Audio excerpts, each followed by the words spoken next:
Good morning, good afternoon, good evening, wherever you are in the globe, listening to this video presentation. My focus is Dr. Meena Chintapalli, who worked since 1979 on protecting the brain connectivity in emotional trauma, then shifted to neuroplasticity, has occurred since 1990 more intensively to protect every infant and family unit, biological unit of the society, from getting disorders, physical, in terms of hypertension, metabolic disorders like diabetes, hypercholesterolemia, by hardwiring an infant for eating good, developing eating habits that are good, sleep habits that are good, lifestyle management with exercise, yoga, meditation, mindfulness has to start from birth. Although we lost some time in the uterus because most of the kids come to pediatricians after birth than before birth.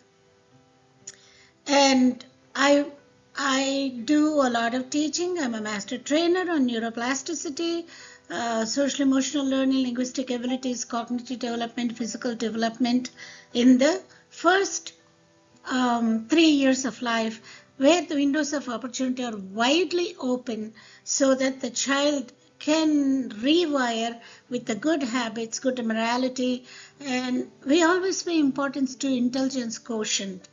We should pay importance to emotional intelligence, emotional quotient, social intelligence, and social adaptation, which is the basis for all other learning.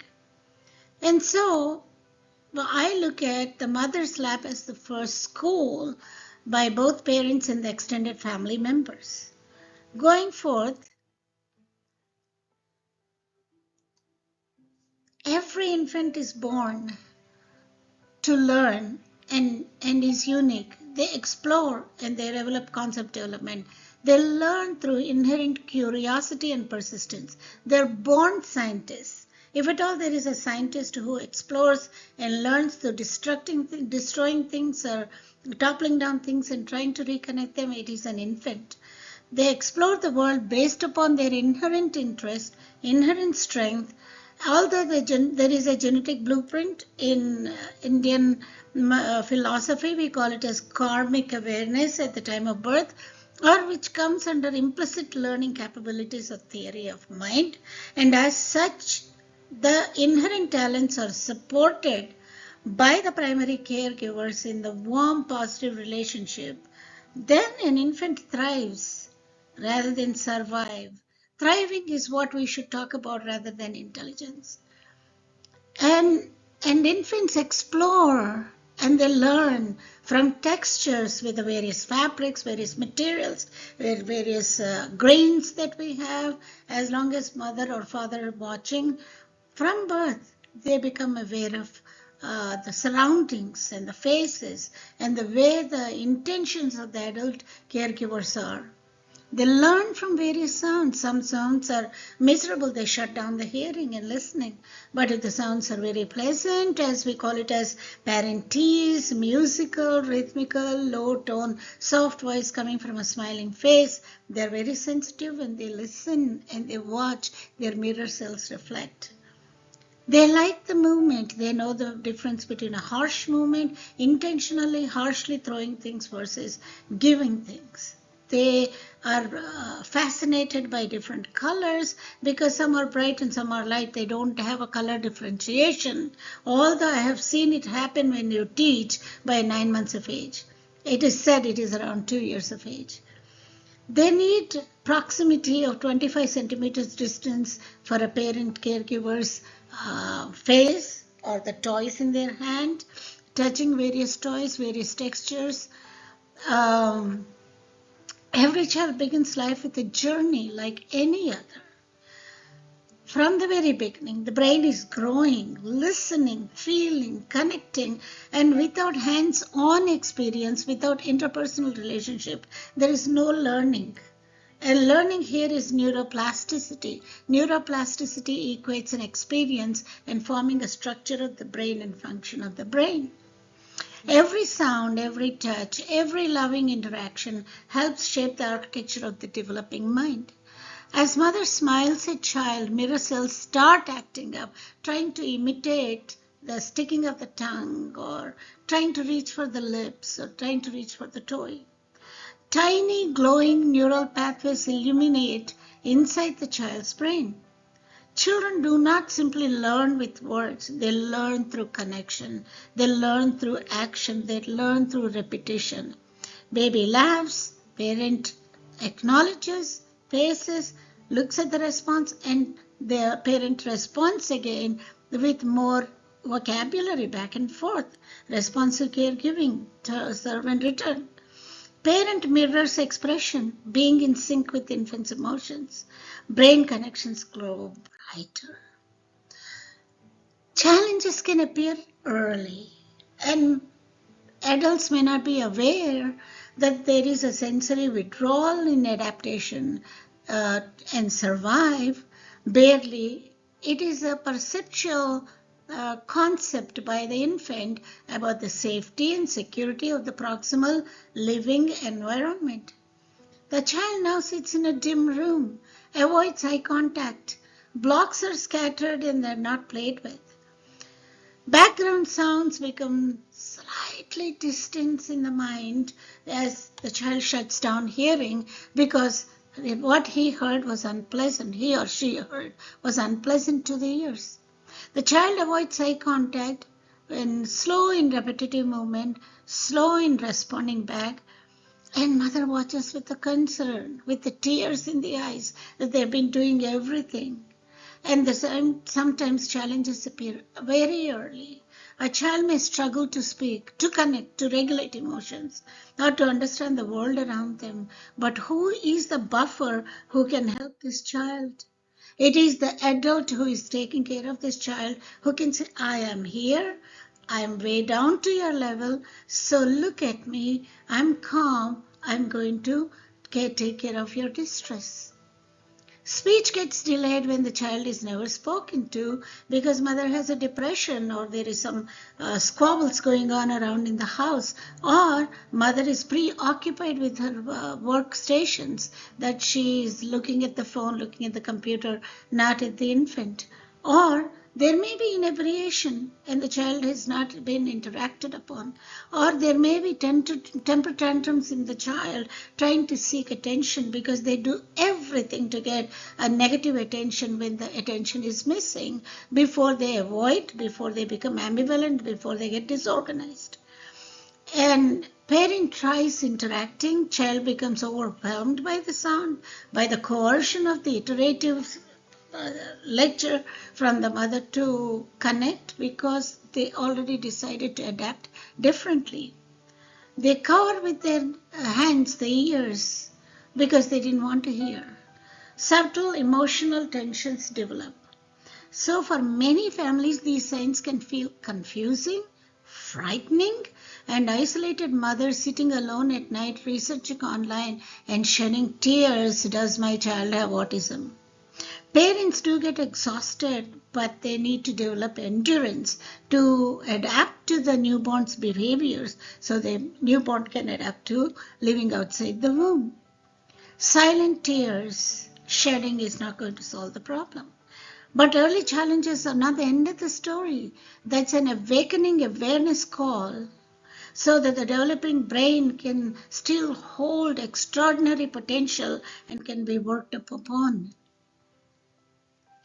We have a glowing brain, and the truth is we are the only ones in the human birth that has a brain that sits over the eye sockets called as the executive brain, the prefrontal cortex, the neocortex, to which the whole brain needs to connect through the sensory input from outside to inside, bottom up. There are 100 billion of these cells floating in the brain trying to have an experience to connect with the world. And electrical impulses travel through the pathways from outside photosensitivity to electromagnetic field converted inside when there is a perception, acceptance, transmission, and appreciation of the signal to give a positive impact. When a child gets hands-on experience, the beautiful sensory pathways develop at the emotional centers, language systems, executive functioning. So the human brain develops from the bottom up, and the behaviors are top down when from the frontal lobe, which gives the commands to the various centers in the body. And all these connections completed by 90% between 24 months to 36 months. Only 10% exists for changing a behavior from a forced habit between 3 to 5 years. By 5 years, 100% of primary brain connectivity has happened, either leaving gaps to the prefrontal cortex or getting arrested in the emotional brain and not sending any messages to the prefrontal cortex, causing quantitative deficiency of dopamine and serotonin, the learning and the happy hormones. Sensory experiences become emotional meaning. Emotional safety supports communication. If there is insecurity and safety, the emotions get arrested in the midbrain. Relationships help organize the brain. An infant needs not a computer, not a screen, but a real person who can sit with them, give in sync emotions, go down to their eye level, and play with them during every routine: sleep time, bath time, poop time, diaper change time, story time, activity time, green space time. Neuroplasticity means the brain can adapt to live in a positive way with resilience and thrive. Change and build new pathways through supportive experiences. Animated pathways reconnect with intention, positive intention and demonstration.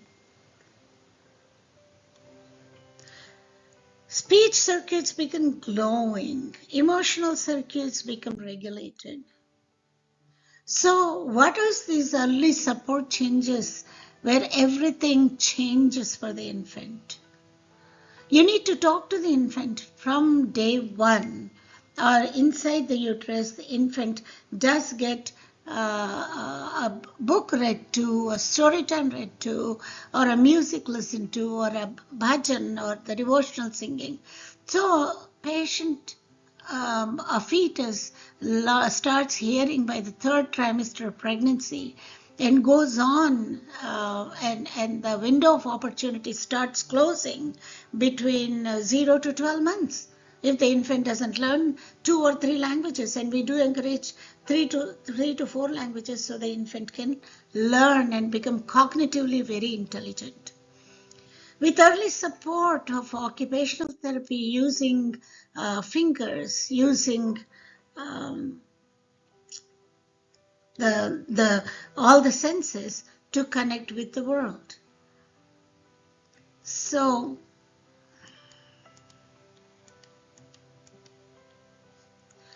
family outdoors during the sunset, green spaces are very, very important. Child now engaging more, smiling, running, playing. It is a real-time learning that the children get, and the relationships do get better as you play with the child, as you explore the external world with the child, as they feel the soft grass, they look at the butterflies, they look at the birds that are chirping. Healing just does not happen through therapy alone, which is occupational therapy, physical therapy, speech therapy. That is very expensive, but the first therapy is mommy therapy and daddy therapy, where children are read to, and there is an activity and play, yoga, meditation, and infant yoga exercises that they can learn and do. Parent at any time has to kneel down to the eye level of the child, be in sync with their emotions, give a nice warm hug, and make an eye contact with a chin lift and gentle massage of the cheeks. Those children thrive, and they feel that they're understood. They feel that they're accepted. They feel that they are loved. Eye gives a lot of meta energy. Moments that connect are all routines: bath time, family meal time, dinner time, reading together time, joint attention. When the child is looking at a certain book, you would only take that kind of book. Gentle routines, bedtime story, and bonding. Consistent routines give safety and security to an infant, and your involvement with the infant gives the trust of give and take, back and forth, serve and return, responsive interactions. Positive relationships develop with these consistent routines laid down with a schedule, and when there is a patience in the parents, the child learns to imitate them. They learn through imitation. Their emotional regulation is regulated by the parents in the beginning, and then as they become toddlers, they can learn blowing bubbles, blowing pinwheels, and belly breathing exercises, and so on. The environment has to be soft, calm, positive, and with lots of love. The greatest development tool is human connection. Brain pathways are developed with the warmth, love, sympathy, and empathy and interactions, never with the screen time. Speech and emotional circuitry synchronizes beautifully when emotional safety grows and learning gets better.